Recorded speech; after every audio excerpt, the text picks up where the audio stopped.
não parar, não precipitar e não retroceder. Então dizer para esse cara, sabe quando nós vamos parar? Nunca. Nunca na sua porca vida. Né?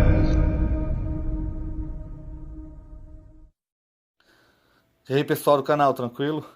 Então vamos lá, apoie o nosso canal, participe da nossa vaquinha, que a gente está aí tentando melhorar o Brasil, sempre apoiando nosso presidente, sempre trazemos aí para vocês vídeos do professor Olavo de Carvalho, com novidades ou alguns vídeos aí antigos, que sempre estão atuais. O professor Olavo de Carvalho é fera, o Olavo sempre tem razão, Bolsonaro presidente, Bolsonaro até 2026. Tamo junto aí com Deus, pátria, família e liberdade. Valeu!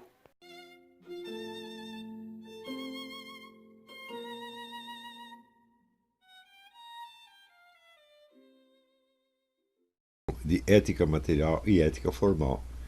É um assunto que eu não creio ter explicado aqui jamais. Os conceitos descritivos já conhecidos, se bem que é claro que alguns eu vou ter que explicar brevemente na hora para as pessoas que não assistiram ao COF. Mas essa questão é a seguinte: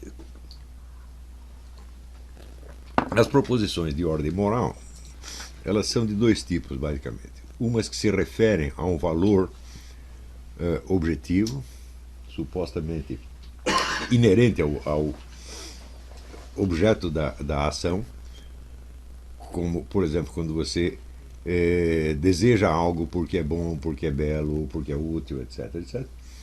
E existem proposições que tomam a forma de equações, sem assinalar um valor específico. Exemplo das primeiras por exemplo, amar a Deus porque Deus é bom, etc, etc. Ou honrar pai e mãe, porque é bom honrar pai e mãe, etc, etc. Exemplo da segunda é assim: você tem que tratar o próximo como você desejaria ser tratado. Não está dito como você desejaria ser tratado, não está dito que tal ou qual maneira de tratar o próximo é boa e tal outra maneira é má. É apenas uma equação, quer dizer, depende de um valor que você vai colocar. Se você gosta de ser maltratado, então você deve maltratar o outro também. Tá certo? Então, no caso, você veja, a fórmula do segundo mandamento, tal como Jesus a colocou, é um preceito de ética material, porque amar o próximo subentende que o amar é bom em si mesmo. Né? Agora, se você dá a esta fórmula, vamos dizer, a versão atenuada, que é faça ao próximo como você desejaria que te fizesse, você retirando a expressão amor, você transforma isso numa equação puramente formal. Não é isso? Então, o nosso bom e velho Kant, ele acreditava que toda ética só pode compor-se de proposições formais. Por quê? Para enunciar proposições materiais, você precisaria conhecer algum valor que estivesse objetivamente associado aos seus objetos. E dizer, nós não conhecemos isso, nós só conhecemos aquilo que chega a nós pelos 5 sentidos, tá certo? E que nós organizamos pela estrutura da razão, pelos conceitos da razão. Tá certo? E diz ele também, do mero fato não se pode deduzir um valor. Ou seja, se você conhece uma coisa como fato, você do próprio fato não pode deduzir se ele é bom ou mal. Ou seja, o valor ser um outro elemento qualquer. E este elemento não é conhecível nem pelos 5 sentidos, nem pelas categorias da razão. Isso quer dizer que tudo aquilo que está para além do que é acessível, do que ser acessível com os 5 sentidos, só pode ser uma invenção humana, uma criação humana, de onde se conclui que todos os valores são inteiramente projetivos. Né? Sou eu que acho que uma coisa é boa e não a coisa que é boa em si mesma. Isso explicaria, portanto, vamos dizer, a variedade de opiniões e de juízos de gosto que existem. Mas acontece que essa variedade não é tanta assim. Né? Então, eu não conheço nenhuma sociedade onde as pessoas proclamam que é bom você ser roubado, é bom você apanhar, né? é bom matar a sua mãezinha e assim por diante. Não, essas coisas não existem. Quer dizer, existe uma certa variedade em questões menores. Então, desde a primeira vez que eu li essas coisas no Kant, eu falei, não, tem algum ponto aí que está falhando. O que ele diz, as observações dele são verdadeiras, de algum modo. Não é isso? Nós não podemos conhecer um valor pelos 5 sentidos. Não é isso? Nem pela visão, nem pela audição, nem pelo tato, nem coisa nenhuma.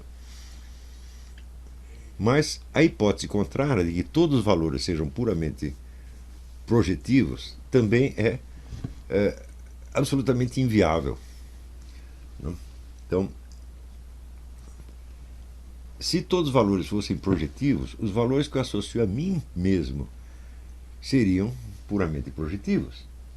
Não é isso? E, vamos dizer, uma pessoa que me faz o bem, que me agrada, fala bem de mim e tal, seria a mesma coisa que outra que fala mal, ou tenta me destruir, tenta me matar, etc, etc.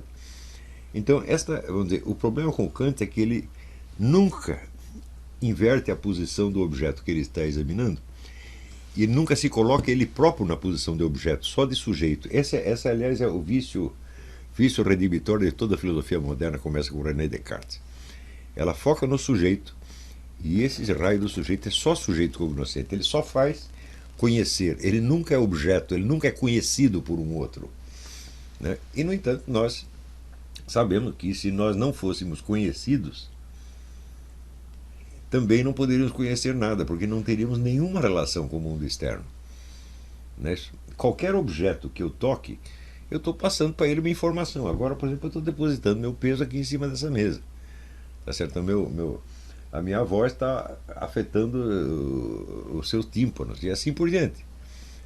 Se eu suprimir do meu ser toda a possibilidade que eu tenha de agir sobre os outros objetos, da onde que eu vou conhecê-los? Como eu vou ter algum feedback? Não teria nada. Então, isso quer dizer, se é impossível você deduzir do mero fato o valor, também é impossível você se contentar com a ideia de que todos os valores são projetivos. E de que, se houver algum fundamento da ética, da moral, ele tem que ser procurado puramente no sujeito, como Kant tentou fazer. Com a ideia do imperativo categórico. Quer dizer, eu não posso ter a certeza de que tais ou quais ações são boas em si mesmas, mas eu sou obrigado a praticá-las, porque fora disso eu sairia, vamos dizer, cairia fora da dignidade humana. Mas que raio de dignidade humana é essa? Como é que eu vou provar a dignidade humana? Mas ele vai entrar aí na consideração de que os seres humanos são racionais, e daí para fazer todo um rodeio para chegar no tal do imperativo categórico, que quando ele diz imperativo categórico, ele está querendo dizer assim, é apenas porque sim. Tem que ser assim, por quê, professor? Porque sim. Tá certo? Então, quer dizer que todo o racionalismo aparente da crítica da razão pura é abolido na crítica da razão prática em favor do mero imperativo categórico. E a questão ficou assim, e muita gente se contentou com isso. Por quê? Porque esta perspectiva, que fazia abstração dos valores, era conveniente para o mundo das ciências, tanto das ciências naturais quanto das ciências sociais. Quer dizer, a abstinência de juízo de valor. É isso? Então,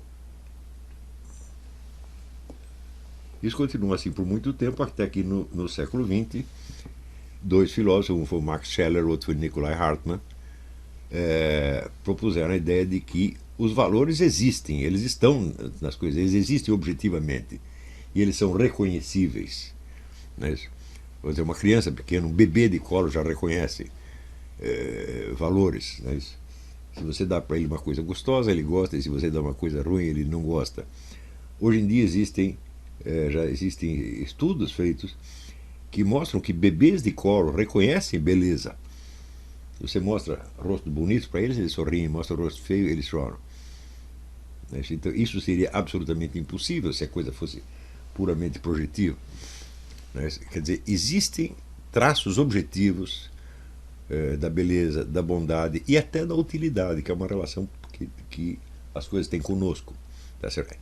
Elas têm essa relação conosco, mas essa relação está apenas em nós.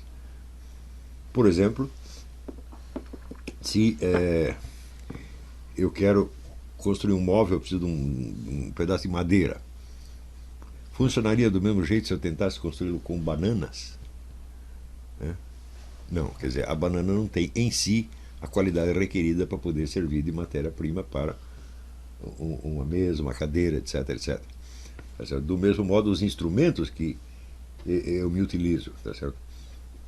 Por exemplo, eu posso pregar um prego com um martelo, mas não posso fazer o mesmo com um alfinete, usar o alfinete para pregar o prego. Tá certo? Então, existe uma certa adequação na relação entre esses objetos e o ser humano. E essa relação não pode ser dita completamente projetiva, porque algo no objeto tem de responder à minha expectativa, responder ao modo pelo qual eu o uso. Tá certo?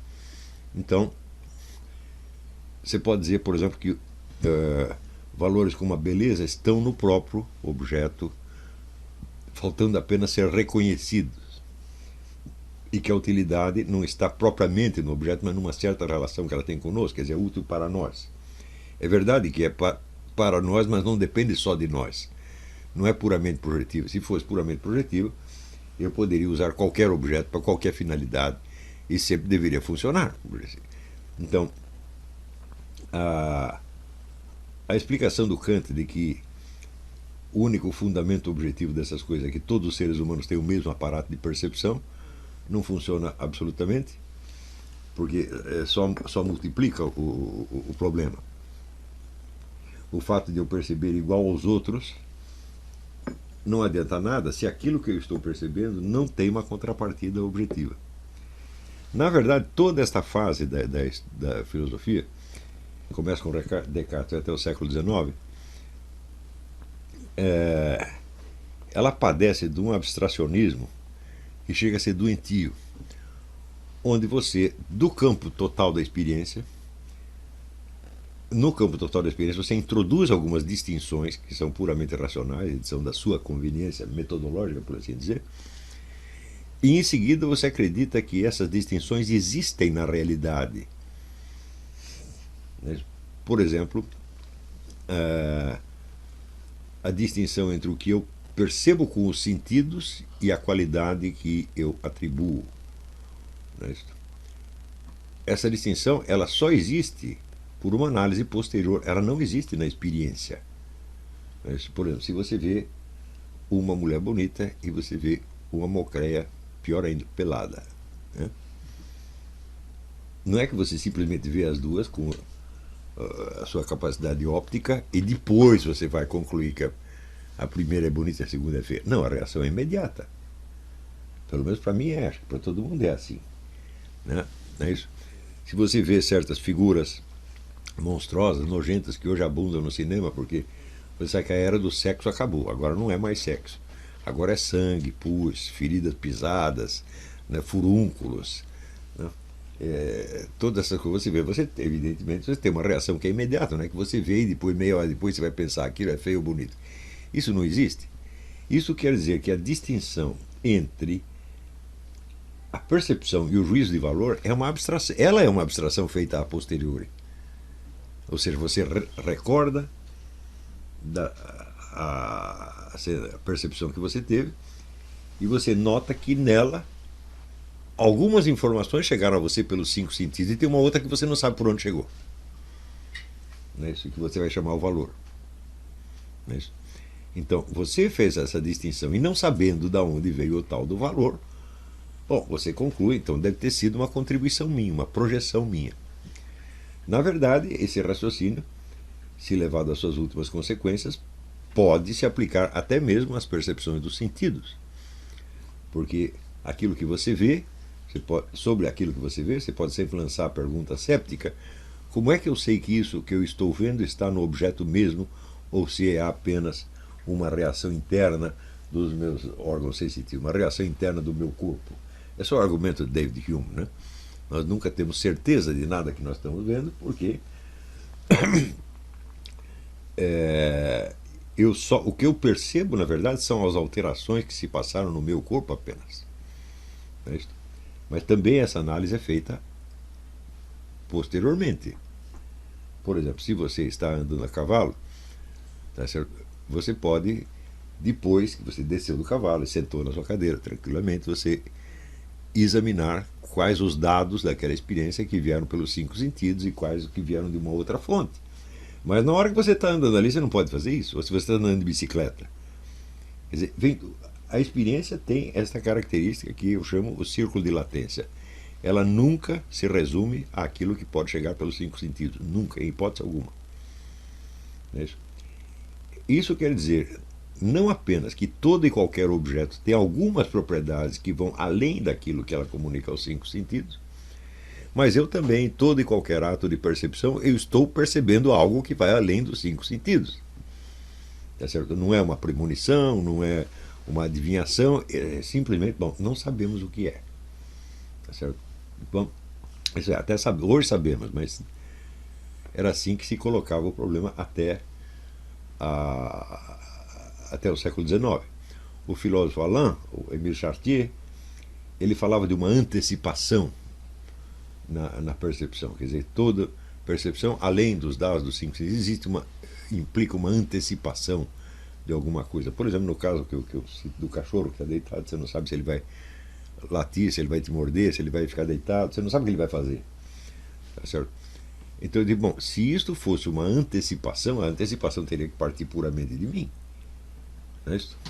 Mas, preste bem atenção, mesmo que eu não consiga antecipar nada, eu sei que há uma série de coisas que o cachorro pode fazer. Por quê? Porque são características de cachorro e outras não são. Eu sei que o cachorro não vai miar, por exemplo, não é isso? Nem sair voando. Se eu não souber nem disso, então eu não sei que é um cachorro. Então isso quer dizer que existem algumas informações que estão para além dos sentidos, mas que são percebidas imediatamente na própria articulação dos sentidos, na própria articulação dos traços sensoriais que estão presentes no objeto. E isso aí é o quê? É o senso da forma do objeto. Pelos 5 sentidos eu não posso perceber a forma no sentido aristotélico, eu só percebo a figura. Essa figura como se fosse um recorte puramente visual. Mas se eu perceber somente um recorte puramente visual, eu não saberia distinguir entre um cachorro e o desenho de um cachorro, a fotografia de um cachorro, e no entanto eu sei. Então, Aristóteles diz, a forma é como se fosse o algoritmo, o padrão da unidade interna da própria coisa. E tudo o que nós percebemos assim. Nós só não percebemos assim as coisas que realmente não são nada. Por exemplo, houve um incêndio, você vai lá, você vê um monte de pedaços, detritos de coisas que você não sabe o que é. Então é como dizer, bom, elas não têm uma existência por si, elas não são nada por si, elas são apenas pedaços que sobraram de outras coisas. Tá certo? Então, por assim dizer, elas não têm uma definição própria, elas não são uma substância. Sob certo aspecto, são uma substância também, no sentido de que existem. Tá certo? E aí, pessoal, estamos mandando aí caneca para todo o Brasil. Muito obrigado ao pessoal que ajuda o nosso canal aí adquirindo as canecas. Também é uma forma da gente interagir. Muito obrigado. Também valeu aí pelas dicas, pelos comentários aí positivos ao nosso canal. Muito obrigado mesmo. Isso aqui é uma forma da gente manter o canal no ar. Tranquilo? Tamo junto aí, galera. Forte abraço. Muito obrigado a todos. Quem quiser é só encomendar. Essa daqui já vai para São Paulo, Rio de Janeiro. Todo o Brasil a gente manda. Valeu, tamo junto. O que a direita não aprende comigo, a esquerda pelo menos tenta aprender.